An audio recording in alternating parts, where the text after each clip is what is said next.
Hey everyone, and welcome to this deep dive. All about learning how to learn, Ooh, that's a good one. right? We're going to be looking closely at learning how to learn, succeed in school without spending all your time studying. It's a great resource. It is, and we're Yeah. going to try to figure out how to get the most out of your study time. Yeah. I don't know about you, but the idea of actually getting better results and studying less Yeah. That's sounds kind of amazing to me. it's a game changer for sure. Yeah. And what I really like about this book is that it kicks off by explaining the science behind how we learn. Okay. So it's not just about, techniques or anything. It's about really understanding how your brain works. So it's like we need to learn about learning before we can actually learn. Yeah, That's kind of meta, isn't it? exactly. And it really emphasizes this idea of neuroplasticity, Okay. which is essentially your brain's ability to change and adapt. Oh, yeah. It's not fixed. Mm-hmm. You can actually make your brain better at learning. So tell me more about this neuroplasticity thing. Yeah. What's the connection to actually learning better? Well, one of the most effective ways to tap into this neuroplasticity is through something called spaced repetition. Space repetition. Yeah. Okay. Now, I'm sure you've noticed how you kind of forget things over time. Oh, yeah. Like maybe you crammed for a test and you aced it, but then like a week later, you can barely remember anything. Tell me about it. It's like my brain just hits delete after a certain point. Seriously. That's what's called the forgetting curve. Okay. So think of it as like this graph Mm-hmm. where information you learn just quickly fades away over time. Okay. The cool thing about spaced repetition is that it combats this forgetting curve. Okay. Instead of cramming it, you review the material at increasing intervals. Okay. So you kind of review it just as your brain is about to forget it. Gotcha. It's like giving your brain a little nudge, like, hey, remember this? Okay. And it strengthens those neural pathways, making the memories stick. So it's all about timing those reviews just right. Yeah. But what does that actually look like in practice? Well, there are apps specifically designed for spaced repetition. Oh, wow. They use flashcards and algorithms to optimize your review schedule. Really? Yeah, but even without an app, you can apply this principle, Right. just by scheduling quick reviews of your notes a day later, then a week later, and then again a month later. Oh, that sounds way more manageable than trying to cram everything in Yeah. at the last minute. Much better for you. Yeah, I'm starting to think I've been doing this whole studying thing wrong my entire life. So you're not alone. Okay, good. A lot of traditional study methods, they don't take advantage of how our brains actually learn best. Right. Another really key technique is something called active recall.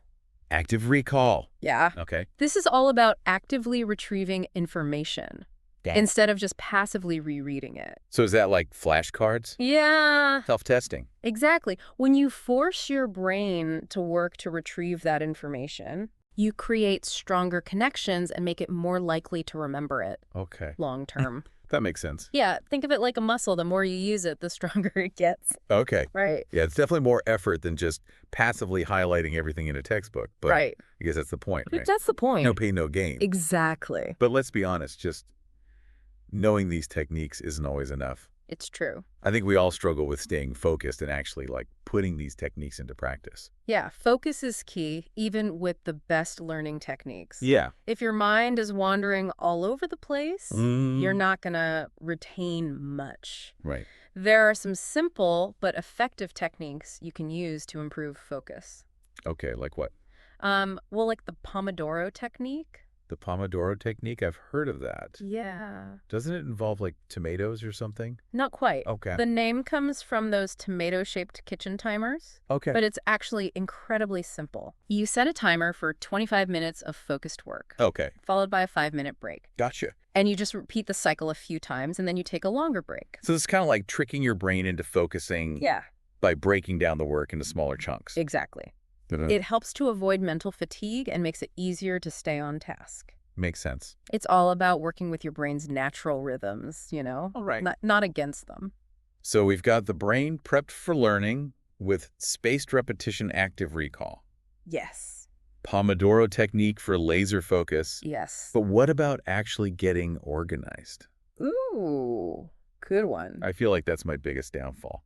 Well, you know what they say? A Okay. cluttered desk is a cluttered mind. True. Organization plays a huge role in effective learning. Okay.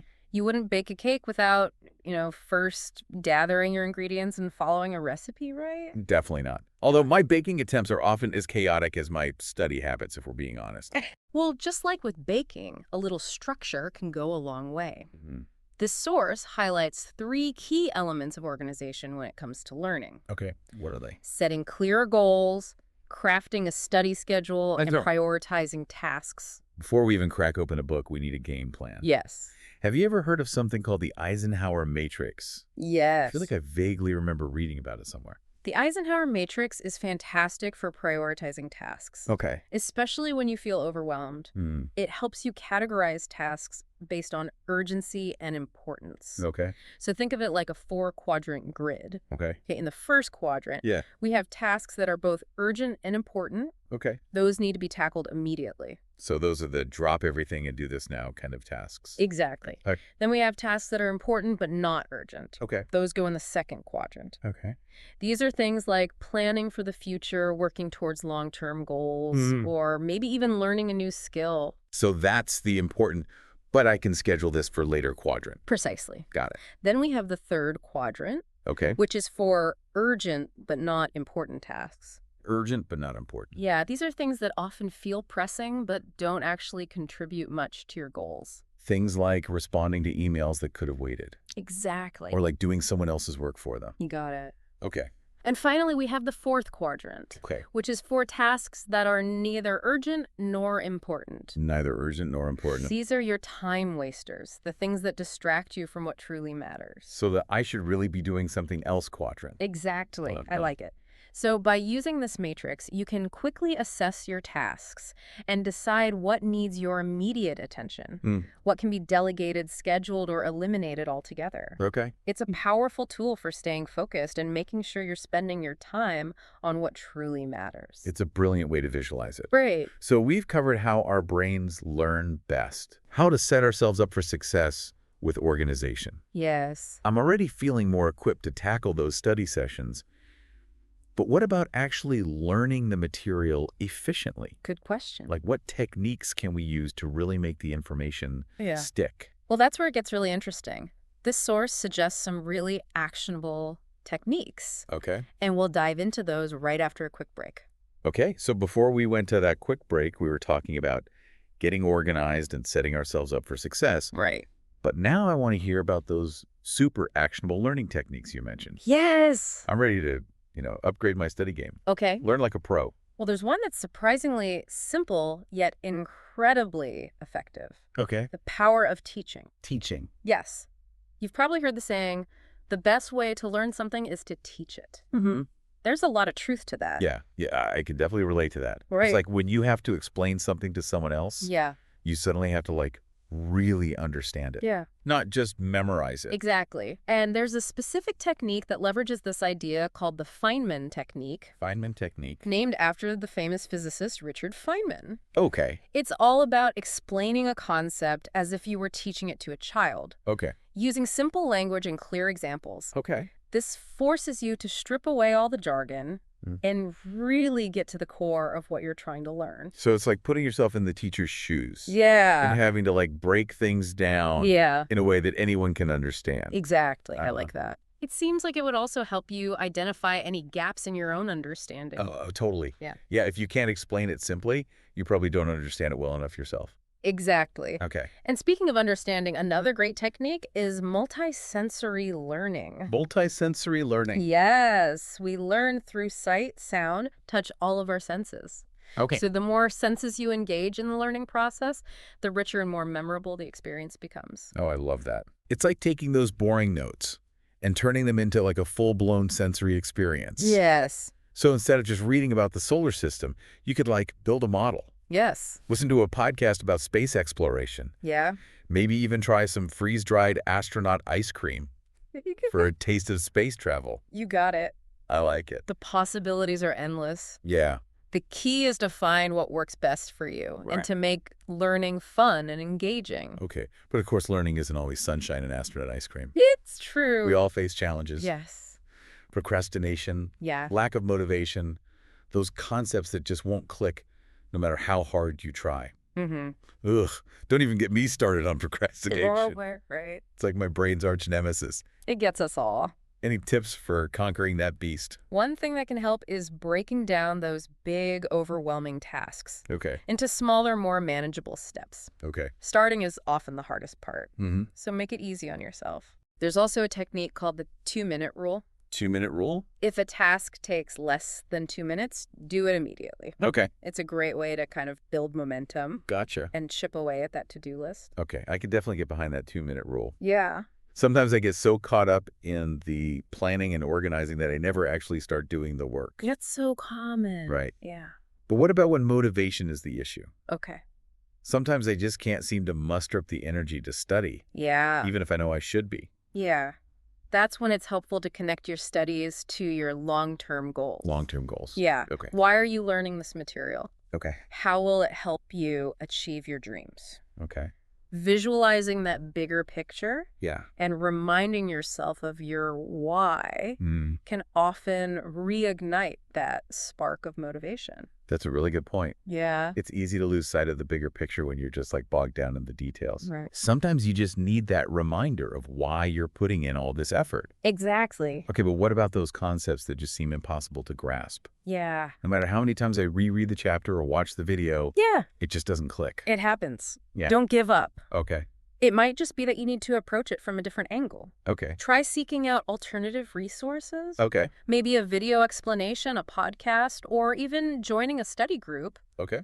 Sometimes hearing someone else explain it in a different way Mm-hmm. can be all it takes to make that aha moment happen. It's like finding the missing piece of the puzzle. Yes, exactly. Okay, we've covered a lot of ground here. We have. We've talked about, the science of learning, organization strategies, efficient techniques, and even how to overcome those common challenges. Yes. Like we've been given this whole new toolkit for learning. It is. But I feel like we've just scratched the surface. Yeah. There's so much more to explore, right? Absolutely. Yeah. We've laid a strong foundation, but there are still some important aspects of effective learning Okay. that we haven't even touched on yet. Okay. We're going to delve into the fascinating connection between healthy habits and learning, Right. the incredible potential of technology as a learning ally, Right. and the truly transformative power of cultivating a growth mindset. All right, let's do it. All right, so we're back and ready to jump into this final part of our deep dive into learning how to learn. Sounds good. We've already talked about the science, the techniques, Right. even how to deal with those, pesky study roadblocks. Mm-hmm. But I have a feeling this next section is where things get really inspiring. It is. We're going to explore how healthy habits, technology, and even our mindset Ooh, yes. can take our learning to a whole new level. It's amazing how interconnected it all is. Right. Yeah, we often think of learning as this purely mental activity, but taking care of our physical and mental well-being plays a huge role. Totally. It's like expecting a car to run on fumes and flat tires. Exactly. So let's start with those healthy habits. Where do we begin? Okay. I'm guessing a good night's sleep is high on the list. You're absolutely right. Sleep is crucial not just for feeling rested, but for how our brains actually learn. Okay. During sleep, our brains work behind the scenes to consolidate memories and make those neural connections stronger. I've always been a bit of a night owl. Yeah. Pulling all-nighters to study. But honestly, I always end up feeling like foggy and drained the next day. Yeah. It's like my brain just can't function. That's because you're working against your brain's natural rhythms. Yeah. Aim for 7-9 hours of quality sleep per night. Okay. You'll see a difference in your focus memory and even your ability to manage stress. So ditch the all-nighters and embrace the power of sleep. Yeah. Got it. What about exercise? I know it's good for my body, Yes. but how does it actually impact learning? Think of it this way. Exercise increases blood flow to the brain, which delivers oxygen and nutrients. This boost in circulation, it does wonders for your concentration memory and even helps reduce stress, Okay. which we know can be a major learning blocker. So sleep and exercise, check and check. For diet. Yes. Are there any specific foods that can help fuel our brains for optimal learning? Absolutely focus on foods rich in omega-3 fatty acids, antioxidants, and vitamins. Okay. Like what? Think blueberries, salmon nuts, leafy greens. Oh, those all sound pretty good. Yeah, all brain powerhouse foods. I actually started adding blueberries to my breakfast routine a while back. Good. Maybe that's why I've been feeling so sharp lately. It could be. Okay, so we've got Sleep, exercise, and diet covered. Hmm. Now let's talk tech. It feels like technology can be both a blessing and a curse when it comes to learning. Yeah. How do we make sure we're using it to our advantage? It's all about being strategic and finding the tools that work for you. Okay.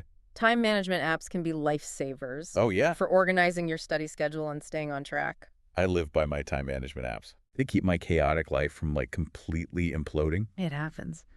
But what about actually learning new things? Are there any specific platforms or resources you recommend? The world of online learning is exploding with possibilities. No. Websites like Khan Academy, Coursera, and Udemy offer incredible courses on practically any subject. It's amazing. And don't forget about podcasts and audiobooks. Oh, yeah. You can learn on the go whether you're commuting, working out, or just doing chores around the house. I love that learning doesn't have to be confined to a desk in a textbook anymore. No! You know, I recently discovered this amazing podcast about ancient history. Nice. And I've learned so much just from listening during my daily walks. That's fantastic. So cool. Yeah, it's Yeah. all about finding what sparks your curiosity and makes learning enjoyable. I love that. Yeah. Okay, but even with all the right tools and techniques, Right. there's one crucial element that can make or break our learning journey. Our mindset. Yes, mindset. I've heard a lot about the power of having a growth mindset, but I'm curious to hear how it specifically applies to learning. Yeah, okay. What does it actually mean to have a growth mindset? A growth mindset is the belief that your abilities are not fixed, Okay. but can be developed through effort, dedication, and learning from your mistakes. Okay. It's about embracing challenges as opportunities for growth, rather than seeing them as roadblocks. So instead of saying, I'm just not good at math, Right. you'd say, I haven't mastered math yet, but I'm willing to put in the work to get there. Exactly. It's about focusing on the process of learning Okay. rather than just the outcome. Mm-hmm. And it's about being kind to yourself when you make mistakes. Okay. Because mistakes are inevitable and they're actually valuable learning experiences. That's such a refreshing way to look at mistakes. Right. Instead of feeling discouraged, Yeah. we can see them as feedback that helps us learn and grow. Exactly. A growth mindset is all about embracing the journey of learning with all of its ups and downs. It's about celebrating your progress, big and small, and never giving up on your potential to learn and grow. It sounds like having a growth mindset is essential for anyone who wants to be a lifelong learner. It is. You know what would really bring this all together? Some real-life examples of people who embody these principles Yes. and have achieved incredible things. I was just thinking the same thing. The source actually highlights some fantastic success stories. Okay, let's hear about these learning superstars. So let's start with Elon Musk, entrepreneur, innovator. Elon Musk. The mind behind Tesla and SpaceX. He's certainly achieved some extraordinary things. Yeah. What can we learn from his approach to learning? One of the most striking things about Musk is his insatiable curiosity Okay. and a self-directed approach to learning. He's known for devouring books Oh, wow. on a wide range of subjects, from physics and engineering to economics and history. So he's not just sticking to one specific field. No, he's constantly expanding his knowledge base. Wow. He's a true polymath, but he goes beyond passive reading. He actively engages with the material, seeking to understand the underlying principles and connecting them to his existing knowledge.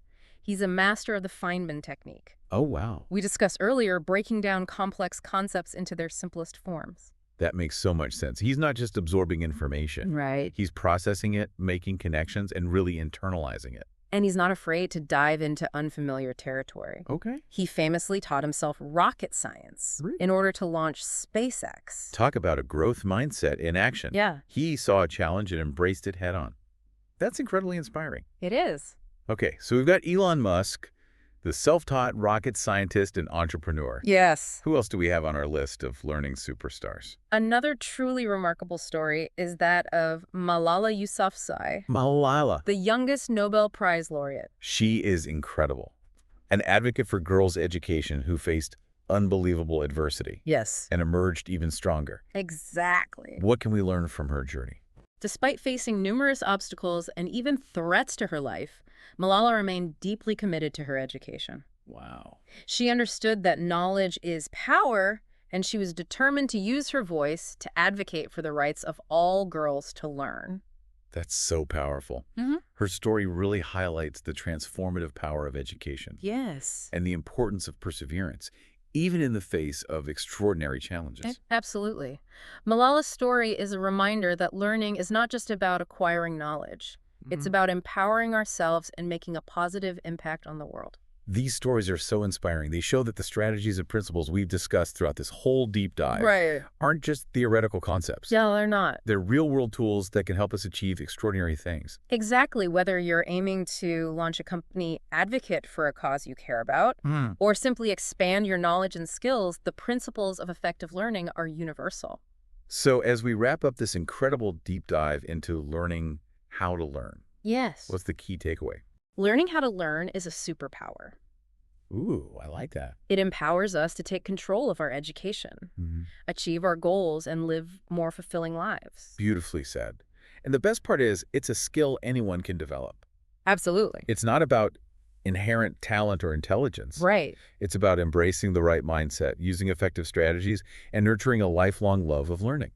I think a great question for our listeners to ponder is this: what will you learn next? Ooh, that's a great question. What new skill will you master? What Yes. subject will you delve into? What knowledge will you seek? It's exciting. The possibilities are truly endless. The world is your classroom. Yes, it is. Never stop exploring, experimenting, and expanding your horizons. Thank you all so much for joining us on this incredible journey of learning how to learn. It's been fun. It has. We hope you've gained valuable insights, practical tools, and renewed sense of excitement for the endless possibilities of learning. Until next time, keep those brains buzzing and those learning journeys exciting.